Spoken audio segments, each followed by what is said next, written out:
क्या आप जानते हैं कि 2026 में दुनिया के 1% अमीर लोग ऐसा क्या कर रहे हैं जो बाकी 99% को पता भी नहीं है। वह मेहनत नहीं बल्कि शिकार कर रहे हैं, एक बाज की तरह। आज हम आसमान के उस राजा के 8 ऐसे गुप्त राज खोलेंगे जिन्हें अपनाकर आप बिना किसी शोर शराबे के 2026 के अंत तक खुद को एक नई ऊंचाइयों पर पाएंगे। अगर आप इस भीड़ का हिस्सा नहीं बल्कि आसमान का मालिक बनना चाहते हैं तो ये 8 मिनट आपकी जिंदगी के अगले 8 साल बदल देंगे। तो चलिए शुरू करते हैं। बाज की तरह विजुअल फोकस रखें। बाज 5 किलोमीटर दूर से भी अपने शिकार को देख सकता है।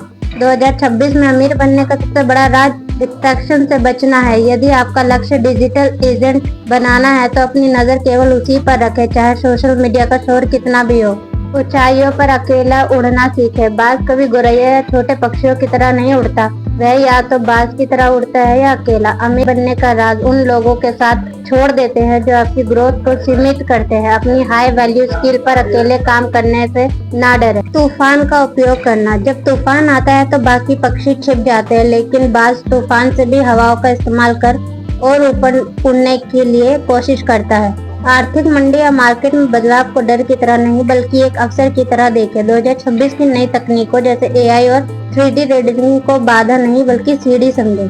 कंफर्ट जोन को त्याग दे। बाज अपने घोंसले से नरम घास निकाल देता है ताकि चूजे वहां आराम से ना बैठ सके और उड़ना सीख। यदि आपकी वर्तमान स्थिति आरामदायक है तो आप कभी अमीर नहीं बनेंगे। खुद को नई चुनौतियों और कठिन प्रोजेक्ट में झोंक दे। केवल लाइव प्रे पर ध्यान दे। बाज कभी मरा हुआ जानवर नहीं खाता, वह ताजा शिकार करता है।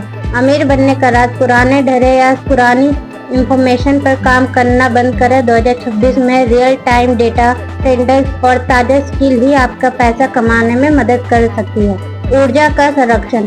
बाज बेवजह पंख नहीं फड़फड़ाता, वह हवा के झोंकों के साथ लीड करता है। हर काम खुद करने की कोशिश ना करें। ऑटोमेशन और स्मार्ट टूल्स का इस्तेमाल करें ताकि आपकी ऊर्जा केवल हाई इम्पैक्ट फैसलों पर खर्च हो सके।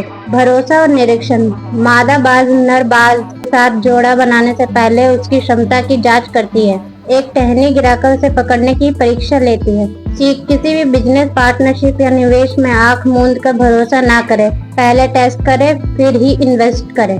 8वीं और इम्पोर्टेंट सीख, पुनर्जन्म। 40 साल की उम्र में जब बाघ के पंख भारी हो जाते हैं और चोंच मुड़ जाती है तो वह पहाड़ों में जाकर खुद को लहूलुहान कर पुरानी चोंच और नाखून तोड़ देता है ताकि नए आ सके। सीख, यदि आपकी पुरानी स्किल अब काम नहीं आ रही है तो खुद को रीस्किल करने का साहस रखें। यह प्रक्रिया दर्दनाक हो सकती है लेकिन अगले 30 सालों की अमीरी यहीं से शुरू होगी। 2026 में सफलता का असली राज साइलेंट एक्सक्लेशन है। बिना किसी को बताए अपनी स्किल पर काम करें और अपनी सफलता को शोर मचाने दे। दोस्तों, बाज बनना आसान नहीं है क्योंकि इसके लिए खुद को बदलना पड़ता है, पुराने आरामदायक घोंसले को छोड़ना पड़ता है। 2026 में उसके लिए नहीं है जो सिर्फ इंतजार कर रहे हैं, बल्कि उनके लिए है जो बाज की तरह झपट्टा मारना चाहते हैं। अगर आज की इस कहानी में आपके अंदर की आग को थोड़ा भी हवा दी है तो नीचे ईगल कमेंट करें ताकि मुझे पता चले कि आप इस सफर के लिए तैयार हैं। ऐसी ही लाइफ चेंजिंग कहानियों और अमीर बनने के गुप्त रास्तों को जानने के लिए हमारे सफर लोफी ओसम से अभी जुड़े। अपना कीमती समय देने के लिए दिल से शुक्रिया। मिलते हैं अगली वीडियो में, तब तक के लिए उड़ान भरते रहिए। नमस्कार।